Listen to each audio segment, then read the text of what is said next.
the statement which was released before the departure of Prime Minister to the US. To talk more about it, we are joined in by Professor Swaran Singh from JNU. We're also joined in by Mr. Vishnu Prakash. He's former senior diplomat. We welcome both of you this morning on DD India to talk more about Prime Minister's visit to the USA.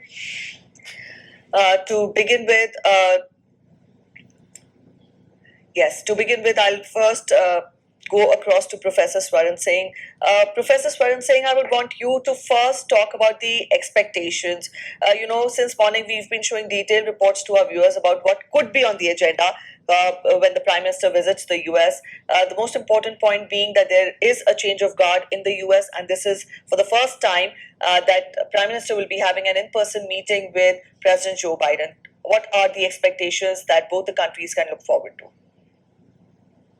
Just like Prime Minister Modi, President Joe Biden has also been in politics for a long time, unlike his predecessor. So Prime Minister has had several earlier occasions to, meet and build that friendship with President Joe Biden. Even when Joe Biden was a senator, later chairman of the Foreign Affairs Committee, then of course Vice President and now President. So they are just going to reconnect and reinforce, I think, their long friendship that they have had over a period of time. I think it's also a great occasion for India's foreign policy, which had entered a completely new phase with Prime Minister Modi taking over, because very hyperactive and hectic footprint of his visits abroad had made India far too much visible and a noticeable country in global community. And pandemic, of course, saw again Prime Minister conducting very regular diplomacy on video conferencing, but nothing like meeting in person, face to face, which is how traditionally diplomacy has evolved. So I think it opens a fresh chapter for India's foreign policy in general, because after his last visit to Bangladesh in March last year, and of course US visit was in September 2019, it's an occasion where he's going to meet a whole range of national leaders and of course attend several meetings, but particularly reinforce the relationship between India and United States, which is perhaps one of the most important relationships that India shares, because at that relationship, that level of relationship, issues are not just limited to bilateral relationship, issues are at the regional level and global level. For example, India still, like rest of the world, is in the middle of pandemic. So how India and United States, and of course quadrilateral security framework, 4 countries together, India, Japan, Australia and United States. He's also meeting prime ministers of Australia and Japan separately, along with having a bilateral with President Joe Biden. So pandemic would be an important issue. Climate change is going to be another important issue where India has taken a whole. All right, so I would interrupt you. Professor Singh, when we talk of the priorities for the Quad countries, of late a lot of focus and attention has been given to the Indo-Pacific region in specific. Evaluate for us, or very simply explain to our viewers the importance of this region. And also, when these 4 countries sit to talk, what is it that is of concern in the region? Very clearly, Preeti, this Indo-Pacific region has come into debate for nearly a decade now. Yes. And the primary reason for this Indian Ocean and Pacific Ocean being combined together to be seen as one geopolitical region is the fact that in 21st century, unlike 19th and 20th century, economic component of national power has become very significant in measuring a nation's influence in the world. So in that sense, because growth rates have been much better in this part of the world now, partly because developed nations cannot continuously show a very high rate of growth. So developing and least developed nations in this Indo-Pacific littoral, led by China and Japan and Southeast Asian tigers, for example, from 1970s, have shown much faster growth rate. And that is where you would remember in 2001 and 2003, 2 papers, very important groundbreaking papers, were written by Jim O'Neill. He was then chairman of Goldman & Sachs Asset Management, who devised this whole idea of this region being more attractive, more investments need to come to this region. And of course, because of rise of China, economic rise resulting into political influence, and China being a very different kind of a nation compared to liberal democracies, free market economies that have been kind of the major players in international decision making. China became a kind of a shared concern for much of rest of the world in that sense.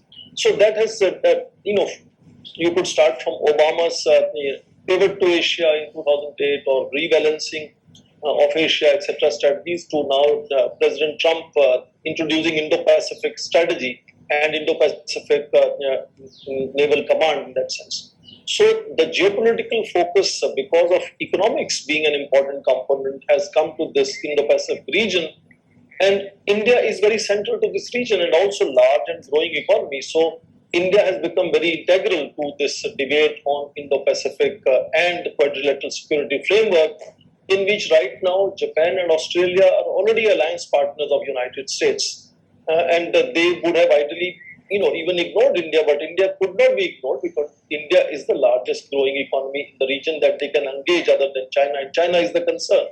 So this has seen these four countries coming together first in 2007, but it lay dormant in 2017 onwards. They have picked up momentum, and not only foreign ministers, but on 12th of March, even during pandemic, they had their first summit meeting, and now this Friday they will have the first in-person, face-to-face meeting. The Indo-Pacific has become really so attractive that you are now seeing that there is also discussion of Quad Plus, which is going to include perhaps South Korea, Vietnam, and New Zealand. Then there is Quad Plus Plus, in which European nations are interested, and now you saw recently Joe Biden introducing us the AUKUS, Australia, UK, and US Stability Alliance. That, in that sense, that introduces a new flavor into the Indo-Pacific region. Indian Foreign Secretary did underline recently that there is no connection between Quad and AUKUS, but I think AUKUS is going to be a factor to come into notice of how Quad moves forward. And other than the three focus areas that they had defined in March, for example, new technologies, critical technologies, and then of course climate change and pandemic, I think they are going to introduce some of the new areas now, and in that sense, rearranging the supply chain networks, which has been a cause of concern because of most of production global chains being concentrated in China. And among these, most important would be the semiconductors. The world is increasingly becoming dependent on use of semiconductors, and countries that produce either the design or the production of semiconductors will become very influential.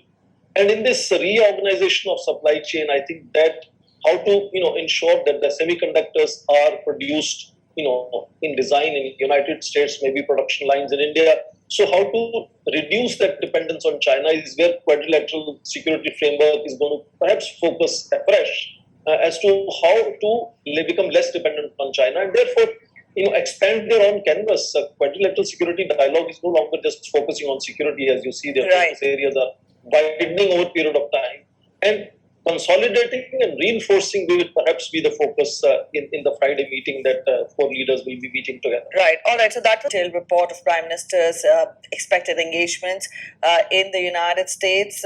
Professor Singh, when we talk of the engagement of US in the different forums, the US administration, President Biden, will take on the reins from his predecessor. And when we talk of moving from here on, he comes to the table after Afghanistan withdrawal. He has also vehemently talked of how he wants US back. When we talk of the climate talks, he wants US back into the mainstream, as he also announces a rise in the climate aid, also climate funds also. So would you say, when we talk of specifically engaging with the Quad, all the countries, participating countries in the Quad, have bore the brunt of the pandemic, and they are collectively talking of the fight against the pandemic, and also vaccines, climate, and other critical technologies fronts. So would you say that has the Quad further evolved, and the priorities have further evolved this time when these leaders meet?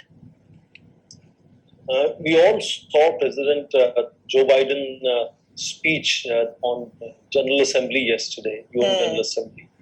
where he's again, just like his earlier tour to Europe, which was the first foreign tour, underlined the fact that America is back. America wants to take on the global leadership, and he underlined how, compared to earlier focus on using military power, he's going to invest much more on diplomacy. In fact, he talked of doubling the international assistance, and he's going to request Congress to do that. So, focus very clearly, as he wants to underline, is shifting from pure force to diplomacy in ensuring global leadership of United States, which makes, I think, the quadrilateral security dialogue very interesting platform for him to engage, because these are the leaders of whether Australia, Japan, and India. India, I would say, particularly, historically has been focused on use of dialogue and diplomacy instead of force. So, in that sense, I think this change is something which is very important in U.S. foreign policy. He's focusing much more today on global climate change issues. He's focusing much more on the COVID pandemic, which is where the Quad has already decided in terms of burden sharing. United States is going to help with innovation and material supplies. Japan is going to financially contribute. India is going to be the main hub for production, because we are now called the pharmacy of the world, as you earlier also heard. And Australia is going to help in disbursement and distribution of vaccines. In their 12th March summit meeting, they had already set the target of India producing 1 billion doses of vaccines to be given around the Indo-Pacific littoral. You heard Health Minister recently announcing that in October, India is going to restart export to contribute to the World Health Organization's efforts to use their platform to distribute vaccines around the world, to begin with 40% of world to be vaccinated, and ultimately, of course, 70% of the world to be vaccinated. 40% has to be vaccinated within this year.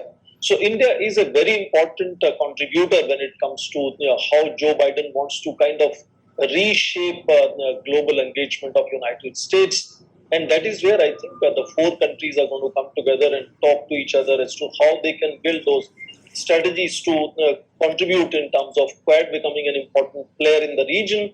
And Quad is expanding its agenda just beyond the three things, three subgroups that they had set up in March, which is critical technologies, pandemic, and climate change.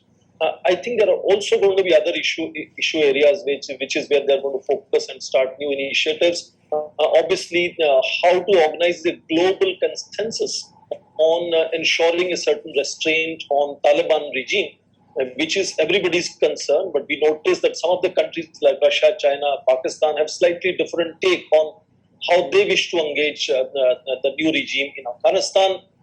Compared to much of the world, led by European nations and United States, North Africa, and India has constantly been talking about it, whether it is BRICS nations or it is the Shanghai Cooperation Organization summit that recently Prime Minister also addressed.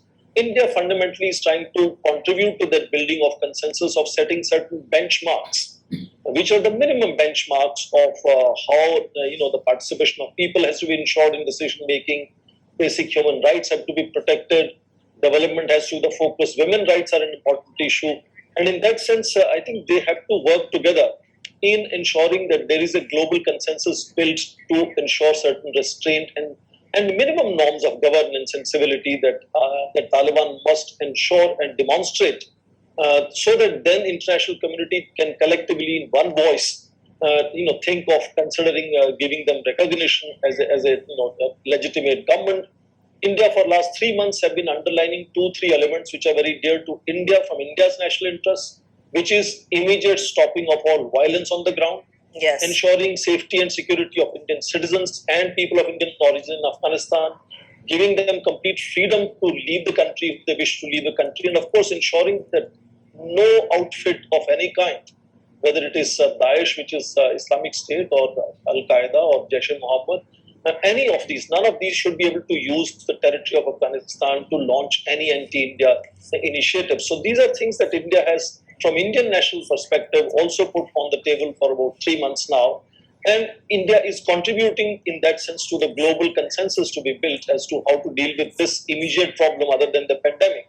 Which again, so I think pandemic, climate change, and terrorism are going to be three very important issues, and these three nations, which are important stakeholders, Australia, Japan, and India, can really contribute along with the United States to ensure stability and relief to this entire larger littoral of the Pacific, which then is just waiting in the wings to start resilience and live normal life and bring their economies back to the rails. Indian economy is again picking up. You see the speed, just like many other economies are beginning to pick up speed. So in that resilience of economies, there is an opportunity to give a new direction compared to how development models were working before. If you have an entire new beginning in that sense of a new chapter of economic development after pandemic, there is the possibility to build new networks, new supply lines, new production lines, and new kind of collaboration between nations.